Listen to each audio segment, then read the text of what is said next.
Tidak perlu takut. Sekarang dunia dibuat semua orang supaya takut.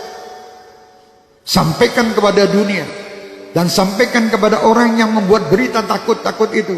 Kami sebagai umat Islam dan kami bangsa Indonesia tidak pernah takut dengan siapapun. Kami hanya takut kepada Allah Subhanahu wa ta'ala yang menciptakan kita, yang menciptakan semua permasalahan yang ada ini. Allah, dekatlah kita kepada Allah, insya Allah semua akan nyingkir.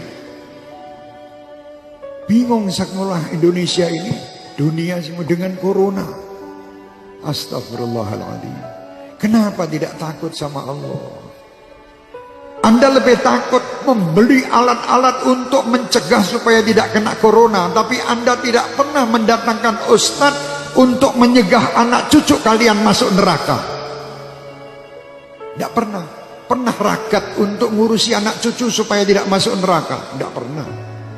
Tapi kalau berita corona, apapun dijual guna untuk membeli supaya selamat daripada corona. Mau mati sekarang, mati besok tetap mati. Sudah tidak bisa, kita mau lari dari kematian, tidak bisa.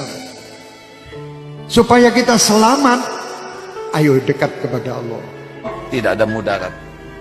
Siapa yang meninggal kena virus, pasti yang sudah ditetapkan Allah harus meninggal pada waktu yang ditetapkan. Didatangkan malaikat pencabut nyawa atas perintah Allah, lewat sakit kena virus.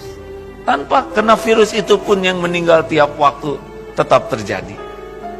Lalu apa yang harus kita lakukan? Apakah kita panik? Jangan. Panik tidak menyelesaikan masalah.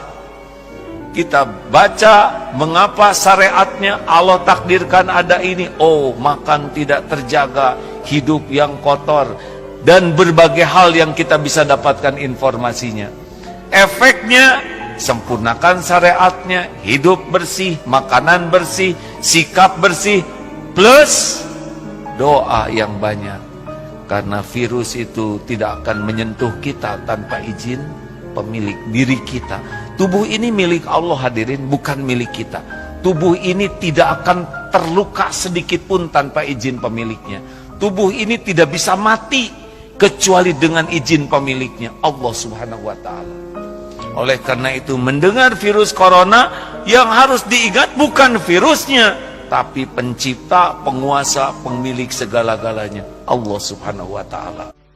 Dan kita harus tahu bahwasanya musibah itu bisa Allah timpakan kepada siapa saja. Fitnah itu akan bisa Allah timpakan kepada bukan orang yang berbuat zalim.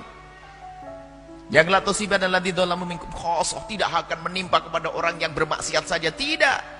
Bisa saja yang ridho dengan orang bermaksiat akan ketimpa juga. Mungkin semacam itu. Jadi ada sebuah tempat dia melakukan kemaksiatan lalu Allah timpakan musibah. Orang berimannya kena. Cuman buahnya orang beriman ini nanti tetap selamat di akhirat. Baik. Jadi semacam itu, musibah akan selalu ada.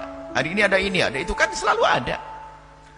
Dan musibah dihadirkan oleh Allah bukan karena Allah tidak mampu untuk mengangkatnya, untuk mengangkat orang yang sadar kalau itu musibah dan bagaimana menyikapi musibah. Jadi Allah yang mengangkat derajat seorang hamba itu bermacam-macam cara. Ada jadikan ahli ibadah, kaya raya, sedang menderma, punya ilmu, jadi ulama, dan seterusnya. Ada dikasih sakit, kasih bencana, macam-macam. Itu kan kisah dunia. Kalau pengen nggak ada ujian, nanti masuk surga, nggak ada ujian. Baik. Lalu bagaimana sikap kita di saat kita melihat musibah yang menimpa satu kaum misalnya? Pertama, kembali kepada Allah Subhanahu wa ta'ala. Tadi kami sampaikan. Kembali kepada Allah. Banyaklah istighfar kepada Allah. Jadi kalau ada musibah itu adalah jangan sombong kepada Allah. Karena bisa saja musibah itu karena dosa-dosa kita. Banyak istighfar kepada Allah agar Allah jauhkan dari musibah. Istighfar yang banyak. Istighfar. Astagfirullah. Apa yang terjadi setelah datang virus corona? Apa yang terjadi? Rumah makan Islamic food di Singapura antrian panjang. Kenapa? Karena saudara-saudara kita yang ada di Singapura, yang non muslim, yang tak Islam, lebih percaya kepada makanan orang Islam. Bicara makanan ini bukan bicara tentang masalah Islam saja. Insya Allah kalau video ini kalian share, didengar oleh mereka, insya Allah banyak yang bersyahadat, insya Allah. Pas ditengoknya penceramahnya Abdul Somad, tak jadilah. Ustaz radikal nih gitu. Kalian terlalu termakan isu. Jangan kalian makan isu. Ini makan tuh bakwan.